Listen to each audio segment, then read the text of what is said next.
کہ کربلا وہ مقناطیس ہے کہ اگر اس سے وابستہ ہو جائے تو پھر یہ انسان کی فکر، انسان کے خیالات، اس کے رجحانات سب گویا یکجا ہو جاتے ہیں اور انسان کو اپنا مقصد حیات بالکل واضح نظر آتا ہے۔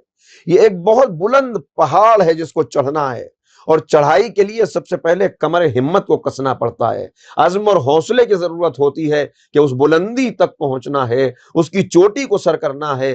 آپ نے کبھی سنا نہیں ہوگا کہ کوئی انسان ایورسٹ کا فاتح بننے کی تمنا رکھتا ہو کہ میں ایورسٹ کی چوٹی تک پہنچ جاؤں، اور وہ رات میں سوئے اور صبح اٹھے تو اس کو فاتح ایورسٹ کا ٹائٹل مل چکا ہو۔ نہیں، اس کے لیے کوشش، محنت اور تیاری، خود بھی تیار ہو اور دوسروں کو بھی آمادہ کرے، آراستہ کرے۔ یہی اسلام کا اولین پیغام ہے۔ اور آج کے دور میں کربلا عزاداری کی صورت میں ہمارے سامنے ہے۔ میں نے کل عرض کیا کہ جو کل کربلا کا پیغام تھا وہی آج عزاداری کا پیغام ہے۔ جو کل کربلا نے کام کیا تھا، آج حقیقتاً وہی کام عزاداری کو کرنا ہے، عزاداری سے ہونا ہے۔ اگر وہ فیض حاصل کر رہا ہے تو یہ عزاداری تسلسل بنتی ہے اس کربلا کا جو 61 ہجری میں بپا ہوئی۔ اگر وہ فیض نہیں حاصل ہو رہا تو پھر توجہ کرنے کی ضرورت ہے، اپنی ترجیحات کو بدلنے کی ضرورت ہے، اور پھر غور کرنے کی ضرورت ہے کہ کہیں یہ عزاداری کسی رسم کی ادائیگی تو نہیں ہے، کہیں اس عزاداری کو ہم نے اپنی مرضی کے مطابق ڈھال کر اس کو بے فیض تو نہیں بنا دیا ہے۔ اگر واقعاً عزاداری ہے تو وہ مقصد حاصل ہوگا، امر بالمعروف اور نہی عن المنکر کا فریضہ انجام پائے گا، حسینی کردار پیدا ہوں گے، کربلائی عزم ملے گا، کربلا کی صفات پیدا ہوں گی، کربلا کا پیغام زندگی میں آ جائے گا، اور پھر انسان کے کردار سے کربلا ریفلیکٹ ہونے لگے گی۔ کربلا کیا ہے؟ روحانیت کی طاقت کا نام کربلا ہے، حریت کا نام کربلا ہے، اسلام کی اشاعت کا نام کربلا ہے، قرآن کی حفاظت کا نام کربلا ہے، جماعتی تنظیم کا نام کربلا ہے، عزت نفس کا نام کربلا ہے، انسانی ہمدردی کا نام کربلا ہے، امن پسندی کا نام کربلا ہے، رواداری کا نام کربلا ہے، حجاب کا نام کربلا ہے، حسن معاشرت کا نام کربلا ہے، اتحاد کا نام کربلا ہے، یگانگت کا نام کربلا ہے، اللہ کی راہ میں خود کو فنا کر دینے کا نام کربلا ہے، سب سے بے نیاز ہو کر صرف اور صرف اللہ کا ہو جانے کا نام کربلا ہے۔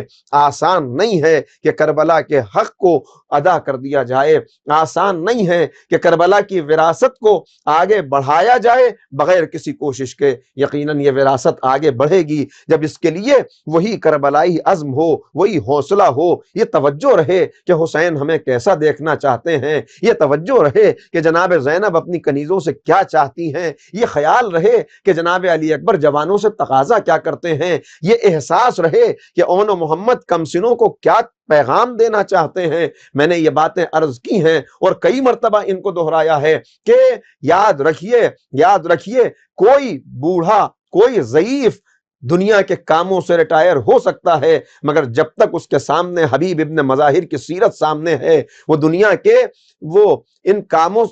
کے کاموں سے ریٹائر ہو سکتا ہے، مگر دین کے کاموں سے ہرگز ریٹائر نہیں ہو سکتا۔ جب تک ہمارے سامنے جناب رباب کی سیرت موجود ہے، ہماری مائیں اپنے شیر خار کو بھی کربلائی بنانے کی اور دین پر قربان ہونے کی ترغیب دلاتی ہوئی نظر آئیں گی۔ جب تک ہمارے سامنے یہ پاکیزہ سیرتیں ہیں، ہم اپنا سب کچھ دین پر قربان کرنے کے لیے تیار ہو جائیں گے۔ یاد رکھیں، کمتر کو اعلیٰ تر پر قربان کیا جاتا ہے۔ کبھی آپ نے نہیں سنا ہوگا کہ کسی نے کچھ پیسے بچانے کے لیے اپنی جان گنوا دی۔ اگر ایسا ہے تو وہ انسان بہت خسارے میں ہے، بدترین خسارے میں ہے۔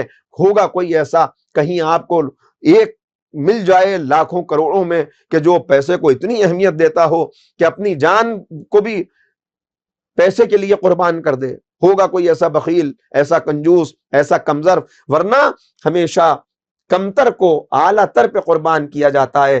جان پہ بنتی ہے تو انسان دولت قربان کرتا ہے، اولاد پہ بنتی ہے تو انسان اپنا سرمایہ لٹا دیتا ہے کہ اس کی جان بچ جائے، اور اگر عزت پہ بن آئے، تو پھر انسان اپنی جان تک دینے کے لیے تیار ہو جاتا ہے۔ اگر وہ باشعور ہے، اگر اس کے اندر عزت نفس پائی جاتی ہے، اگر وہ انسانیت کی قدر و قیمت کو سمجھتا ہے، اگر وہ انسانی صفات کا حامل ہے، تو پھر عزت نفس کے لیے اپنی جان تک دینے پہ قربان ہو جائے گا، یا آمادہ ہو جائے گا قربان کرنے پر۔ لیکن ایک چیز عزت سے بھی بڑھ کے ہے، مال قربان ہوگا جان پر، جان قربان ہوگی عزت پر، لیکن ایک چیز عزت سے بھی زیادہ ہے، جس کو مولا کہتے ہوئے نظر آتے ہیں کہ کیا ہے الموت و اولا، عزت، زندگی عزت کی بہتر ہے، الموت و اولا من رکوب العار والعار اولا من دخول النار۔